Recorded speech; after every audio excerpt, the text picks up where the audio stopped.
வீற்றிருக்கும் உங்கள் அனைவருக்கும் வீர வணக்கம். எங்கள் நாட்டின் மீது படையெடுக்க வந்த அந்நியனை, என் மன்னனை கொன்ற உன்னை என் நாட்டிலே புதைப்பேனடா. வியாபாரம் செய்ய வந்த உமக்கு என் மண்ணை ஆள வேண்டும் என்று ஆவலோ? எனக்கு தெரிந்த 3 எழுத்து வீரம், தெரியாத 3 எழுத்து பயம்.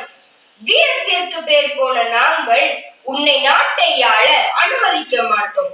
வெள்ளை பரங்கியனை, நெருக்கு நெறிஞ்சு போரிட துணி வச்ச கோழையனை, பரங்கி தலைகளை பழங்காய் போல் சீவுவேன். காலனை காலால் எட்டி உதைக்கும் தமிழனை உன் வீரர்கள் என்ன செய்ய முடியும்?